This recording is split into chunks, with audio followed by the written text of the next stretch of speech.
El de interpretaciones de Aristóteles es uno, junto con las categorías, es uno de los textos más traducidos y comentados de Aristóteles. Esto significa que es uno de los tratados más influyentes de la filosofía de Aristóteles. Y por la posición que tiene Aristóteles en la filosofía occidental, se puede inferir que se trata de uno de los tratados más influyentes de la filosofía occidental.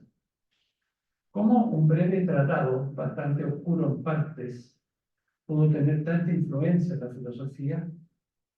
Aspasia, Hermino, Apuleyo, Alejandro de Afrodisias, Porfirio, Yámblico, Siriano, Proclo, Amonio, Hermia y Boecio, luego Juan Filófono y Estéfano, dedicaron grandes comentarios, formando una larga y continua tradición de exégesis. Luego, prácticamente ningún filósofo medieval, árabe u occidental, dejó de comentarlo. Resaltan aquí los comentarios de Alfarabi, Walter Barby, Gimbaldi, y por supuesto los que Milko ha comentado: Alberto Magno, Tomás de Aquino, Suárez, Duns Scoto y Guillermo de Ockham. Es una virtud del libro del profesor Escariza poner en esta misma línea exegética a los contemporáneos Gottlob Frege y Edmund Husserl, que si bien no escribieron comentarios sobre este tratado, sí se refirieron al juicio predicativo de un modo central en sus obras lógicas. El interés de estos grandes autores hace más inquietante la pregunta de por qué es tan importante este breve tratado. El tratado es de por sí intrigante. Cita a los analíticos, parece reconocer los tópicos y hace una referencia al de ánima. Ya Andrónico de Rodas, en el siglo I a.C., lo consideró espurio por estas referencias a obras que él y nosotros consideramos posteriores. Y quienes han creído que estas referencias no son una mera incisión de los editores, por ejemplo, Jean Isaac en 1953, tienen que llegar a la conclusión, hoy poco popular, de que el de interpretación es, en efecto, uno de los últimos escritos de Aristóteles. También es muy raro que el de interpretaciones no se refiera a las categorías como un tratado anterior, ni a los analíticos como un tratado posterior. Es decir, es raro que no desvíe a la enseñanza ya tradicional que dice que al tratar de las proposiciones es un tratado intermedio entre el término y el silogismo. Más raro se hace, todavía, el que Porfirio, el gran comentarista de la antigüedad, refute su autenticidad respecto del último capítulo, es decir, el 14, según nuestra ordenación moderna. El profesor Milko Escariza, quien es uno de los más importantes conocedores de este tratado, nos da en este libro una idea de por qué este breve y oscuro tratado ha tenido tanta influencia en Occidente y en Oriente Próximo. Su respuesta es simple y a la vez profunda. Él dice, si lo comprendo bien, que la razón del interés que suscitó este breve tratado se debe a que trata del juicio, de aquella operación intelectual que abre las puertas a la ciencia y a la filosofía. Porque abre, así, las puertas a la verdad y a la falsedad. Así que, tanto cuando importa la verdad y la falsedad a la filosofía, así también importa el de interpretaciones. Y los antiguos, los medievales, y no menos los modernos, lo sabían. Para concentrarse en la operación intelectual del juicio, el profesor Escariza se enfoca en la introducción semántica y el primer desarrollo lingüístico del tratado. Aquí, donde Aristóteles, poniendo como clave la semejanza, nos conduce a la relación entre la palabra, el pensamiento y la realidad, para luego definir al nombre, al verbo, a la frase y a la proposición.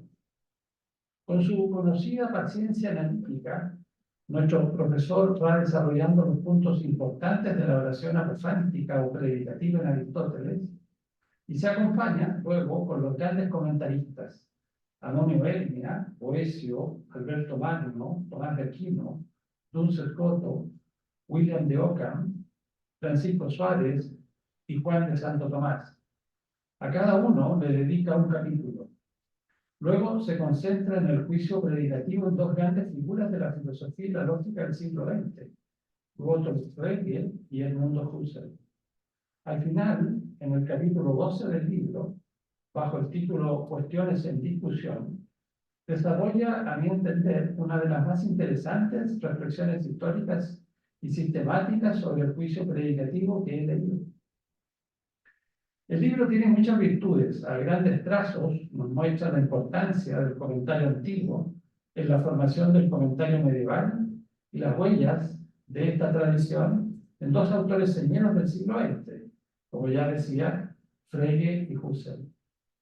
Cuando aguza la mirada y se concentra en los trazos microscópicos, Milko nos entrega un estudio comparado de gran utilidad. En él podemos ver las diferencias que los antiguos Boecio y Amonio tuvieron entre sí y las diferencias que estos comentaristas antiguos tuvieron con la escuela medieval y con la moderna de Frege y Husserl. Del mismo modo excelente se puede apreciar en este libro la diferencia que tuvieron entre sí los medievales y aún las diferencias que distinguen los planteamientos de Frege y de Husserl. Estas diferencias son muchas, como para tratarlas aquí en detalle, pero creo que hay una que sobresale en interés y es aquella que nos muestra cómo los procesos intelectuales de composición y división en Aristóteles se vuelven paulatinamente en asentimiento. Si bien hasta Santo Tomás de Aquino, quien sigue de cerca la exégesis de Boecio y de Amonio Hermia, la síntesis noématon es la responsable directa de la verdad lógica, desde Juan de Santo Tomás Suárez, Duns Scotus, esta composición y síntesis intelectual comienza a distinguirse del asentimiento. La distinción mayor se apreciará en otra. Recordemos que la diánesis y la síntesis son los procesos responsables de la verdad y la falsedad para Aristóteles. Esto ya lo mencionaba Platón en el Sofista y en el Político. Aristóteles mencionará la composición y la división en varias de sus obras de distinta manera, destacándose las refutaciones sofísticas, las categorías, el de interpretaciones y no menos el de ánima. En las refutaciones sofísticas, composición y división ocurren para definir una falacia que a menudo cometen los sofistas de su época cuando aparentan refutar o argumentar sobre algún asunto que ha sido propuesto. Los ejemplos de las refutaciones son muy claros, pero el más significativo se halla en 177 de 15, donde Aristóteles pregunta si desde la existencia de un hombre que fue un zapatero, se puede concluir que él es un buen zapatero. La respuesta es que no, que es una composición falaz la que se hace aquí. Pero el ejemplo recuerda el pasaje de Interpretaciones 20b-31, donde Aristóteles resuelve esta falacia apelando a su distinción entre sustancia y accidente.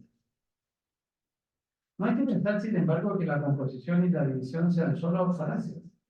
Al revisar otros contextos, se hace patente que la composición y la división son dos operaciones racionales básicas, cuya naturaleza y función son enteramente anteriores a los procesos silogísticos o argumentativos del alma racional. En categorías, estas operaciones racionales se encuentran ligadas a la unidad del término y a su composición con otro, sea nombre o verbo. La formación de la frase, que es la unidad compositiva mínima, tiene por base el proceso racional de hacer una síntesis entre dos términos.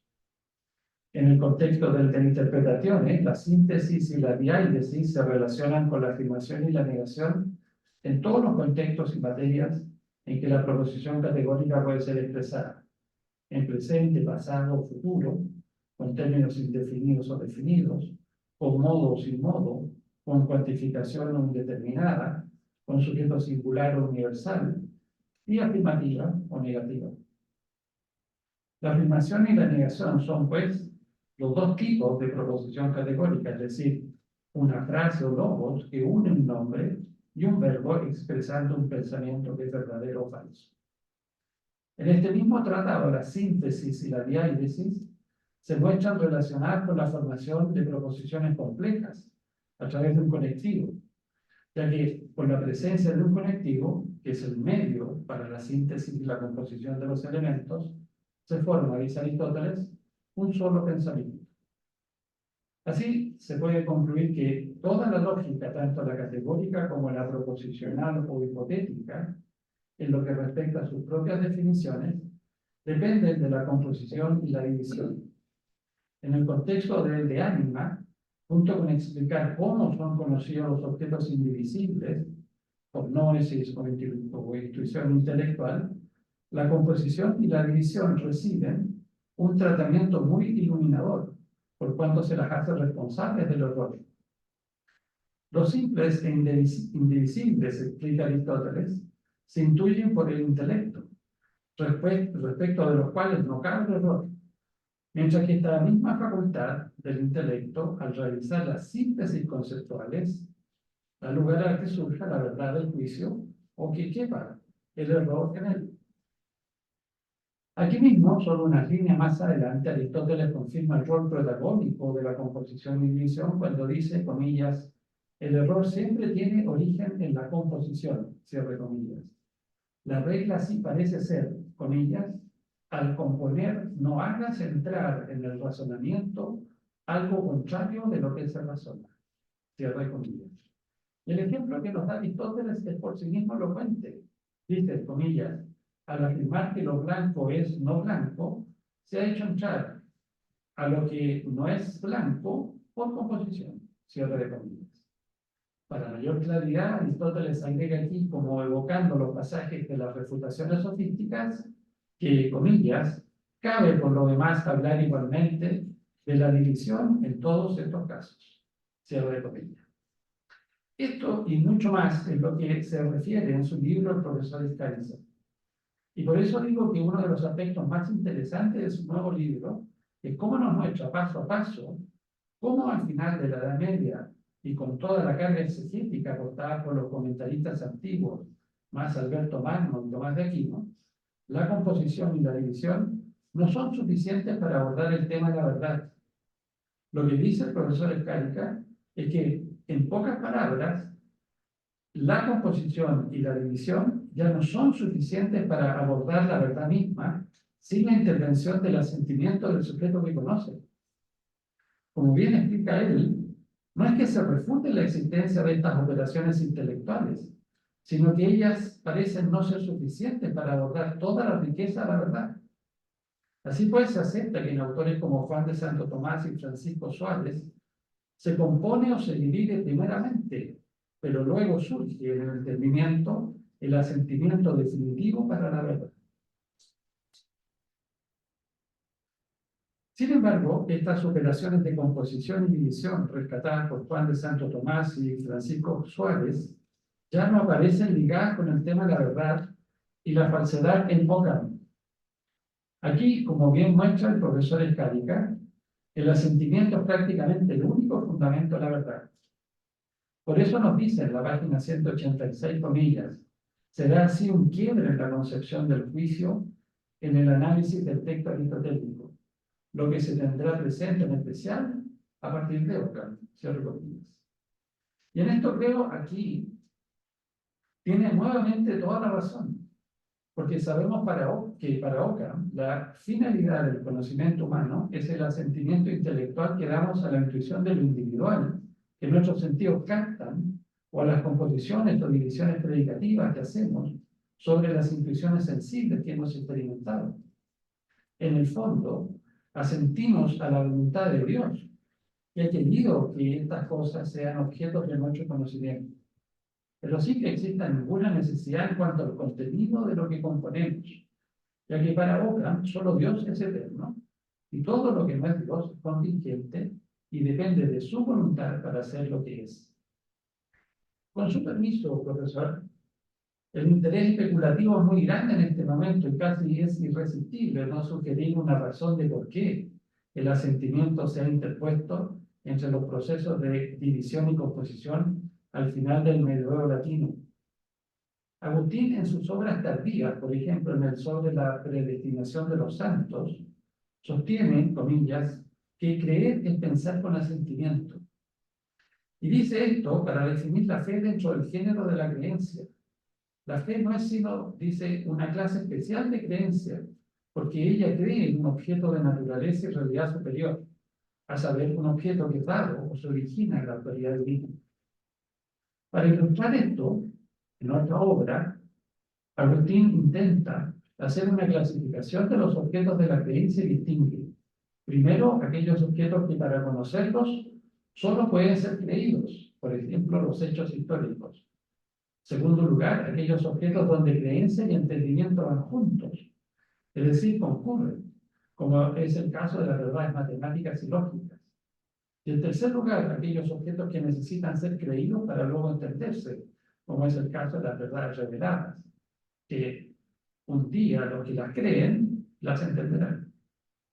Esta correspondencia entre sentimiento y entendimiento me parece lo que comienza a emerger en la interpretación medieval tardía del de interpretaciones. Tirando atrás el largo, diría que la doctrina del asentimiento intelectual no podría haberse desarrollado sin agustinismo y sin la influencia de la teología y la filosofía, es decir, sin la interpretación racional de las Sagradas Escrituras. Parece que al final la idea de interpretación se infusiona en la idea de composición. Y el sujeto cognoscente y su capacidad de interpretar la realidad comienza a emerger desde una naturaleza que otrora fue la única fuente de la verdad. Lo cierto es que es un camino que prepara a la modernidad y que, tal como lo conocemos por la historia de la filosofía, no tiene un punto de retorno. Pero el libro del profesor Escariza también tiene otros muchos puntos de interés. Ha mostrado cómo Tomás de Aquino consciente con la idea de que la verdad puede tener también un aspecto práctico, cosa que en Aristóteles queda descartable. También de interés es el concepto de negación que Frege tiene y cómo se opone al concepto aristotélico, muy presente en las tres interpretaciones, donde el filósofo dice varias veces que para cada afirmación existe una negación. Y en general es interesante ver cómo los contenidos de los juicios fregianos se oponen a los contenidos de los juicios aristotélicos. No menos de interés resulta la comparación entre las posiciones de Austin y de Aristóteles respecto de los juicios performativos y los estrictamente teóricos. Pero ya hemos dicho bastante, creo, sobre el libro, y los lectores que se interesen por sus temáticas pueden seguir investigando sus contenidos. Ahora, y para finalizar, me gustaría decir algunas palabras sobre el autor. Profesor Escariza, en la Academia Chilena existe una enorme admiración por su obra y trayectoria profesional, que se ha hecho no solamente con trabajo, que por sí ya es loable, sino con gran generosidad. No solo con dedicación, que por sí es necesaria para dar cumplimiento a nuestras obligaciones, sino que también con gran motivación e inspiración. Su obra no solamente es amplia, generosa, inspirada e iluminadora, característica que acompaña a las obras que perduran, sino también técnica y talentosa. Y no la definen así solamente sus finos análisis y su paciencia crítica, sino también una envidiable perseverancia.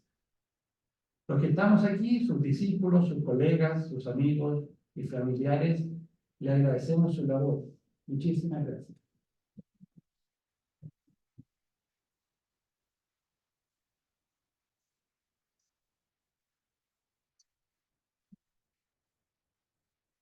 Ahora nos toca escuchar al autor, al profesor Milko, lo que nos queda decir.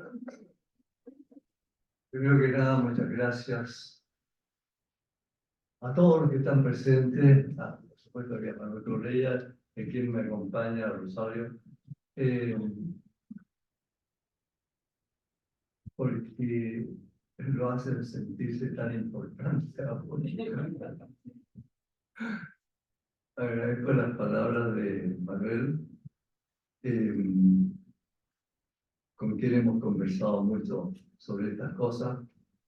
En fin, claro, no voy a leer el libro, ¿no?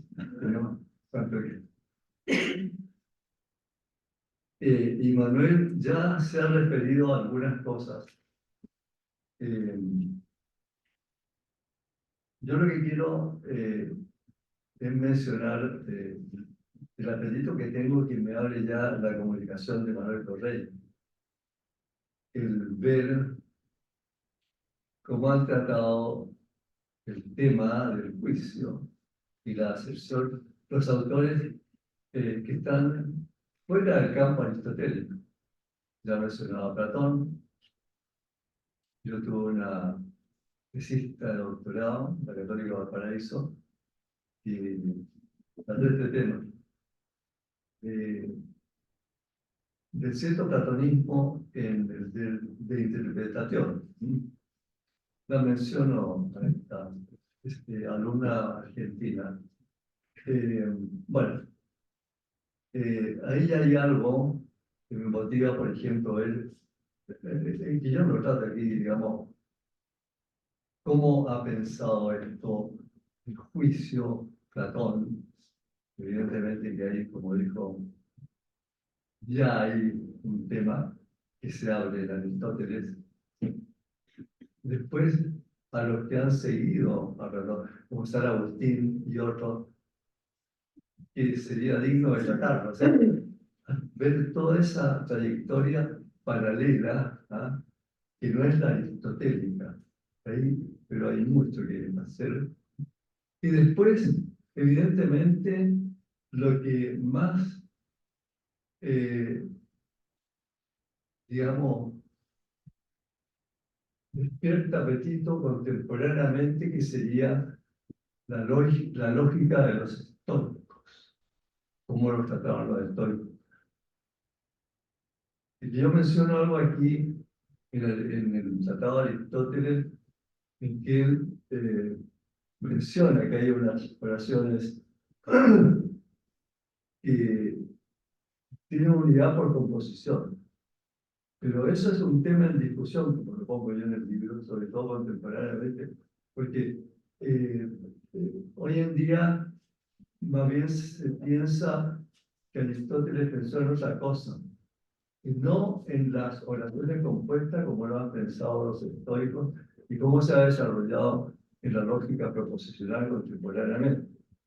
Entonces, eso habría que también estudiarlo. Así que digo, toda esa corriente paralela que va a Aristóteles y que tiene más bien una cierta motivación a partir de Platón, y otros que no son, son platónicos en cierta manera, los estoicos, por ahí, perdón, por ahí, en el sentido de que van a seguir un poco a Sócrates. En ese sentido digo platónico, y entonces, pero al escribir los estoicos sobre sus temas más bien de carácter práctico moral, están mencionando una cierta lógica, y hay una lógica que ya se ha, digamos, difundido, digamos, por tratadistas. Todo eso está por hacer en gran parte, y se me abre el apetito de repente para escribir otro libro. Y hace falta. Entonces, se lo agradezco a Manuel Correa por haber mencionado aquello, porque en realidad aquí no hay una última palabra. Y es lo que yo quise hacer con el libro. Al final pongo un capítulo de temas en discusión. ¿En qué sentido? En que si bien los comentaristas han dicho que así es lo que entiende Aristóteles, que hay que entenderlo, qué sé yo, pero hay muchas cosas que quedan abiertas, y sobre todo desde el punto de vista contemporáneo. Y aquí entonces yo quiero mencionar algo al respecto de por qué trato a Husserl y Frege, porque alguien me podría decir perfectamente qué tiene que ver aquí Husserl y qué tiene que ver Frege de este tratado aristotélico. ¿Ah? Pues yo las veces que enseñé la lógica material, no la formal, estuve siempre enseñando apoyado en dos piedras. Una, el tratado de Aristóteles, y un comentario que me parecía bastante pedagógico de Santo Tomás, comentario al Milenio, evidentemente, y la investigación lógica de Husserl. Siempre estuve con esos dos pies en la enseñanza a lo largo de mi trayectoria académica. Entonces, ¿qué tiene que ver, digamos? Bueno, si ustedes leen, es la investigación.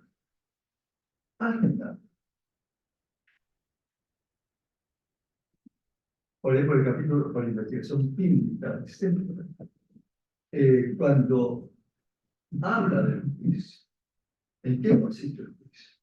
Y, perdóname, él está en desacuerdo con lo que dice Freire, porque ambos a la par escribieron una investigación del mismo nombre, el mismo título, pero no es lo mismo.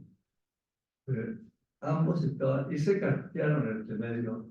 Ahora, Husserl no menciona nunca a Freire o que lo está rebatiendo, qué sé yo, pero evidentemente que en toda la estructuración que tiene cuando va a hablar del juicio,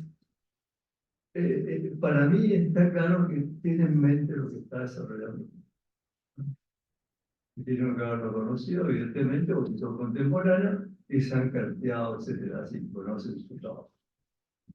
Y digo entonces que ahí tengo yo claramente, como bien lo mencionó por ella, el debate contemporáneo como se ha presentado, porque Frege tiene, para explicar el juicio, la teoría de la sentimiento. Y Husserl tiene en mente un problema, más que decir, no, aquí hay un problema que no dice en un momento dado, y lo dice después en otra obra de experiencia y juicio, que hay que volver al peligro. Él lo dice, ahí tenemos que volver. Para explicar el juicio, tenemos que volver al peligro. Y lo cita por aquí, por ahí. ¿Ah? Entonces, con esa motivación dije yo, bueno, ¿qué pasa aquí con Husserl, especialmente? Porque él va a decir que hay algo en él, que nunca fue resuelto ni por los más grandes dogmas de la historia de la lógica. ¿Y cuál es ese problema que quedó sin resolver y que es un problema que volvió a resurgir contemporáneamente?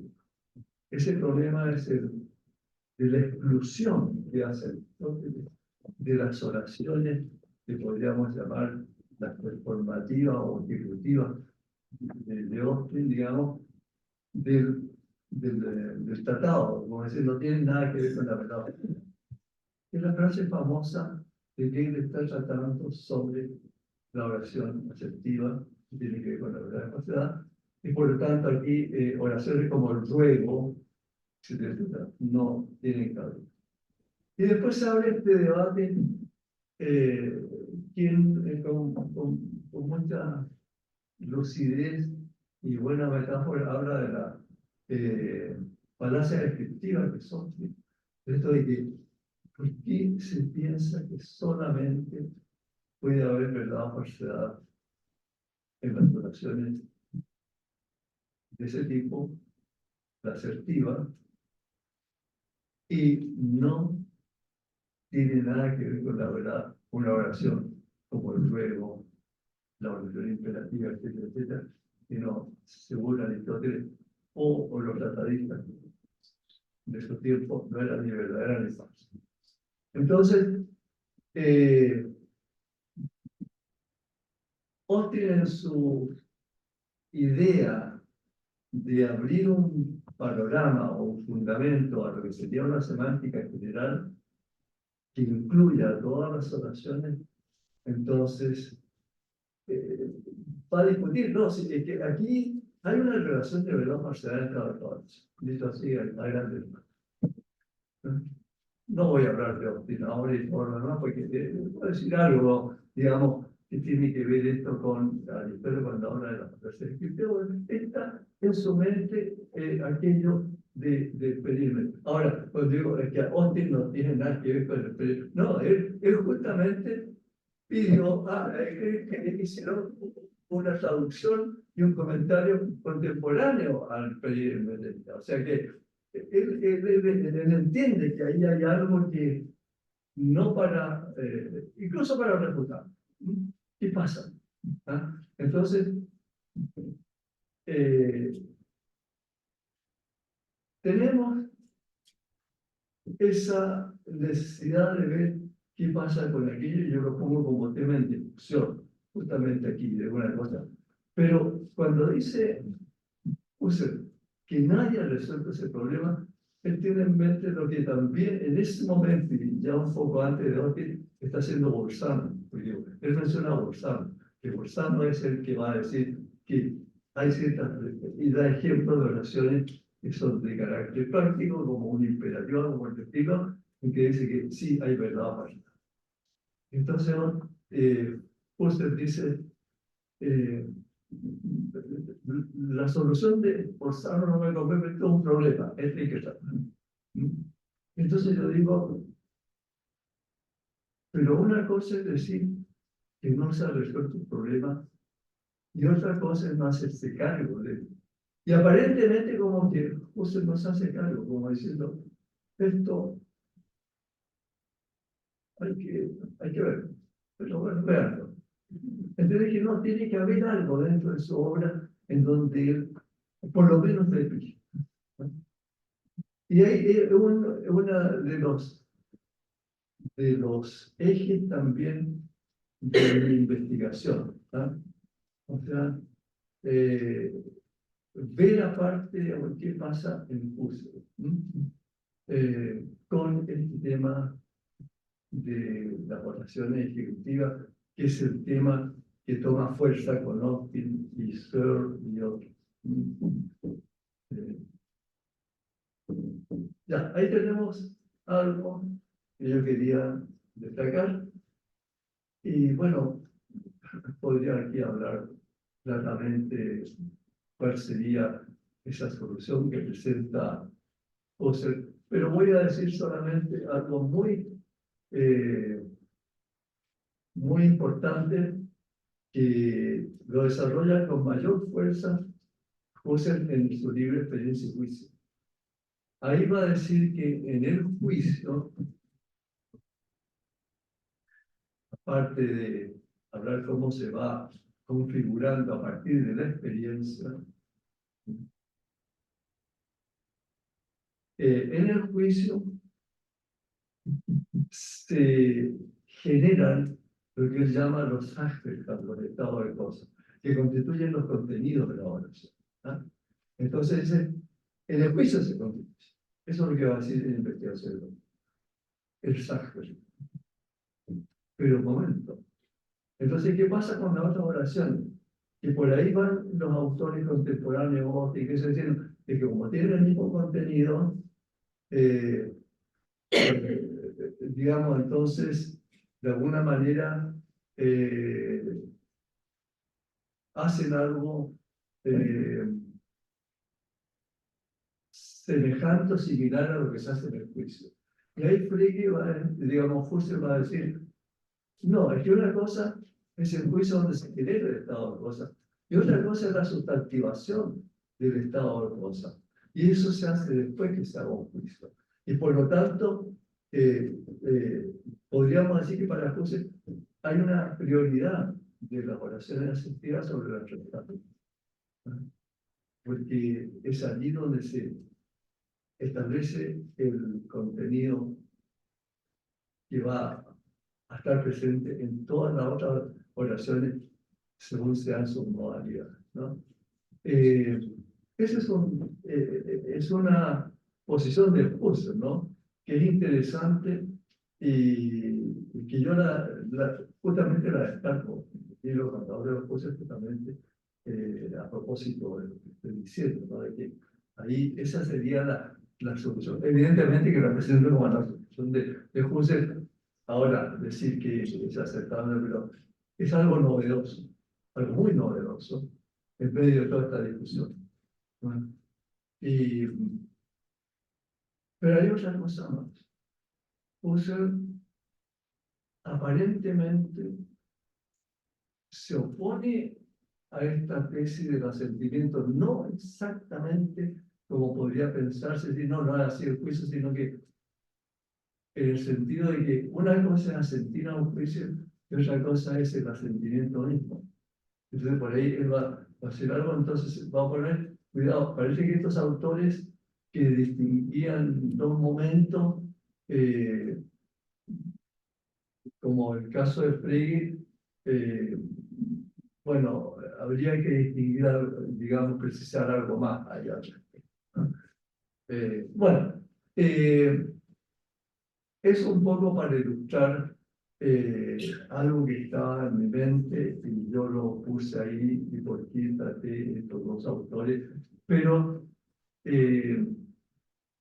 con la conciencia de que hay mucho más por recorrer. Otra de las cosas que tuve presente fue que también se va a hacer por parte de... Aquí quiero mencionar especialmente a Searle, que es un discípulo de Husserl y que de alguna manera, en algún momento corrige perdón, dije discípulo de Austin, dije Husserl de Austin. Entonces, este Searle, discípulo de Austin, Searle estuvo en Chile alguna vez, estuvo con alguien en un congreso de la Chile, en la casa central. Da la impresión de un tejano, se ve una pintora mentirosa, y da la impresión de ser un tejano, burra. Bueno, pero es aparte. Pues bien, este ser corrige a Austin, porque Austin, si ustedes recuerdan, él va a querer dar vuelta a la tortilla. Dice, las oraciones asistidas son una verdadera o falsa y las prácticas no desean. Entonces, todas las oraciones son ejecutivas, también las asertivas. Se como diciendo, entonces, ¿y por qué tienen que ver con la verdad o falsa? Porque todas las oraciones, de alguna manera, en su contexto, están relacionadas con el sexo, hablan de las cosas, tienen que ver con las cosas. Bueno, entonces, ¿qué pasa con Searle?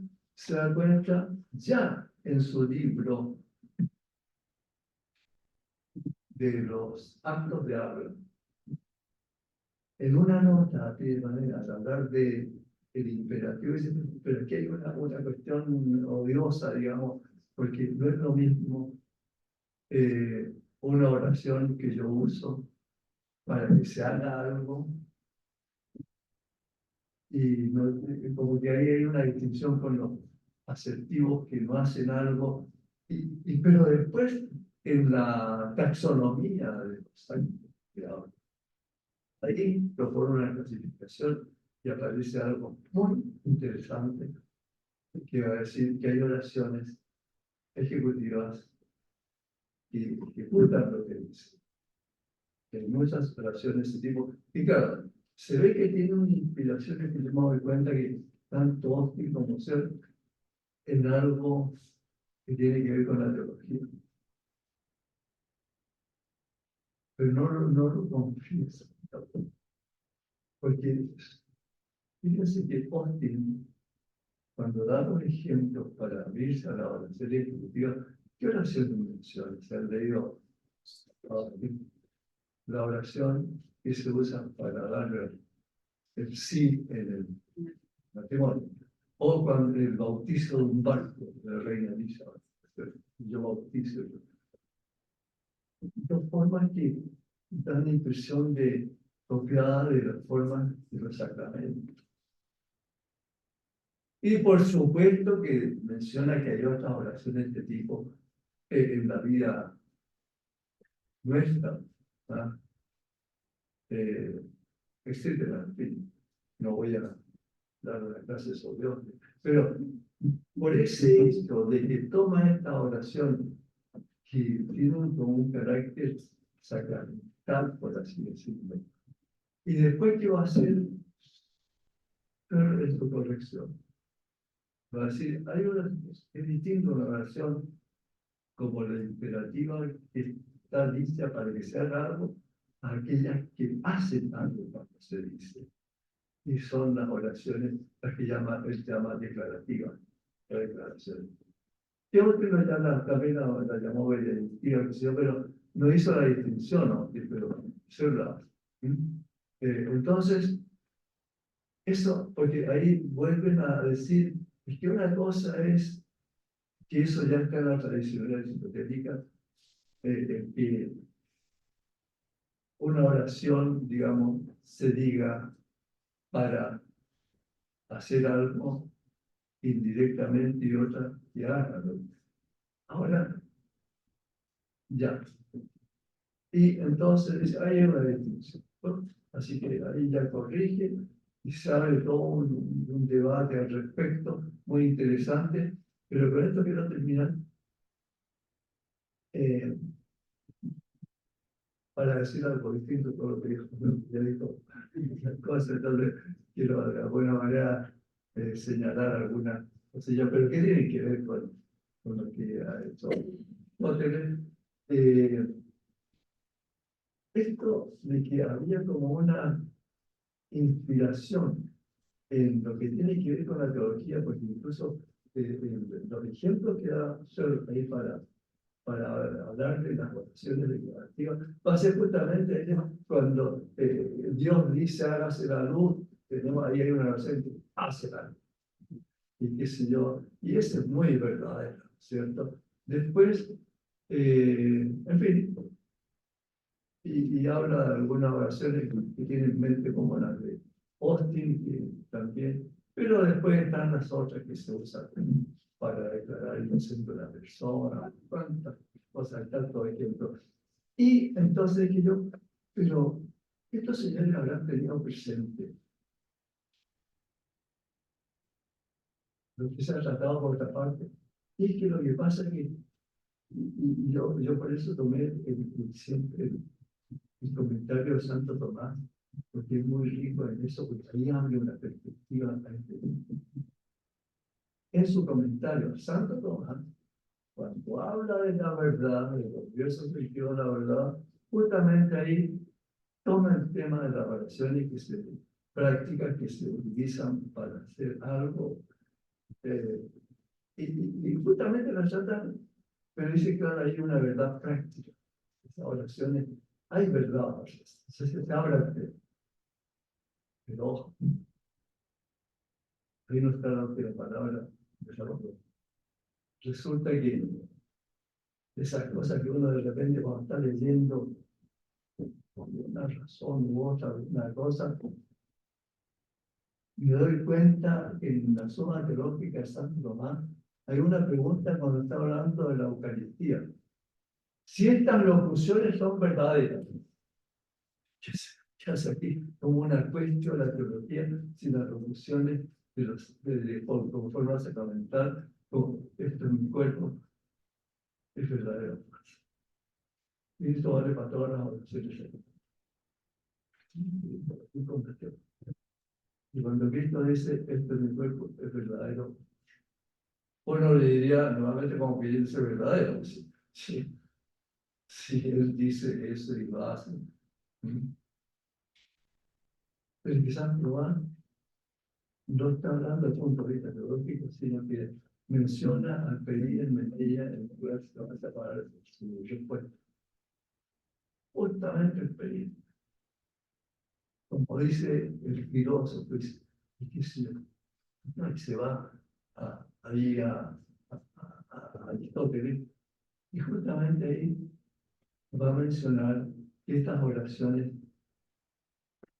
que efectúan lo que dicen son verdaderas. ¿Por qué? Porque desde el momento en que lo dicen, lo hacen, son verdaderas. Por eso es lo que dice Searle. Se va a decir que esas son verdaderas porque justamente hacen lo que dicen. Y no presumen de que eso existe, porque la oración asertiva es verdadera o falsa cuando menciona algo, pero que no está ejecutado por la oración. Cuando yo digo que la puerta está cerrada, no es que esté cerrada porque yo digo que está cerrada, sino que se produjo.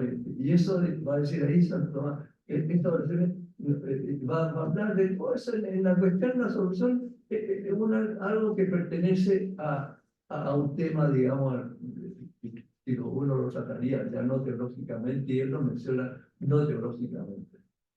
Y dije yo, pero hace 700 años hay una respuesta a esto y que viene a aflorar recién ahora en este siglo por, eh, por, por el voto escrito del ser. Entonces es tan interesante, digamos, como estas conexiones que hay a lo largo del tiempo y qué sé yo, que le abren la mente a uno intencionalmente a estar como en un mundo estratosférico, casi, ¿cierto? Bueno, todo eso, muchas de estas cosas tuve presente cuando escribí en este libro y por eso dije, esto no puede ser un caso cerrado. Voy a hablar de aquí, ya ahí está todo lo que se puede decir hasta ahora y yo creo que ya está todo dicho. No, y por eso mencioné varias cuestiones abiertas, porque hay muchas otras cosas más. Respecto a la composición, resulta que hoy en día se planteó otro problema que también lo han recogido mucho, es si, a propósito de un texto escribiendo en ella, es que cuando habla de lo que tiene relación con la verdad, dice que la relación se da cuando hay composición y separación. Desde compensación o separación. Ese I, que no es un O, está complicado mucho. Pareciera decir que tiene que haber composición y separación en la acepción, en el juicio, para que haya verdad. ¿Cuál será? Y claro, lo que pasa es que los seguidores de Aristóteles siempre pensaron que se refería a la composición, al juicio aceptivo y la separación al negativo. Y resulta que ahora, no, sí, justo, Husserl y Frege van a tratar la negación. Aquí la oración asertiva es la constitutiva, la oración negativa, el otro cuento, y vean lo que sigan ustedes después y va a ver la respuesta que da después, y la que tiene, que mencionó también ya Correa Frege, ¿no? La negación va por otro cuento, entonces la oración asertiva, ahí hay, ¿y cómo es este asunto de que hay composición y separación? Ese es un tema que lo han recogido varios, y hay una suerte, una insinuación de cómo solucionar el problema ahí en experiencia y juicio de parte de juez. Bueno, pero sumando y restando, el Menella sigue. Tirámoslo. Así que si alguien dice, pero algunos me dicen, pero ¿por qué hablar de estas cosas si ya son temas del presente y hoy? Las cosas no importan. Bueno, léanse a Husserl, a ver si no está presente esto, o como hay un apetito por lo que desarrollaron los estoicos. Oye, si tengo ánimo y tiempo, escribiré lo que pasa. Y muchas gracias a todos.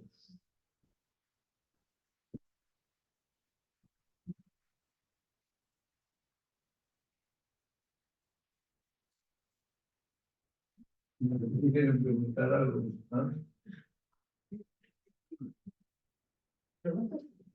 Muchas gracias por su presentación. Tenía varias preguntas. A propósito de los temas de discusión, Husserl tenía su referencia a Frege, Bolzano.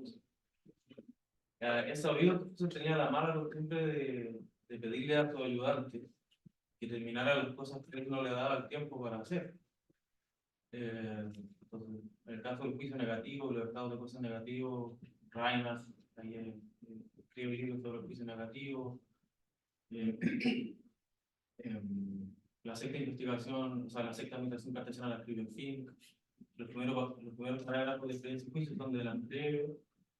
Entonces, yo creo que el que termina el tema, a propósito de tu referencia a los juicios performativos, culmina esa intuición del profesor Villa Bolzano, en realidad es Saul Reimer, en los fundamentos del derecho civil. No sé si él es un autor que formaba parte de esa investigación. A ver, diga, dos alcances. Hablaste de la mala costumbre de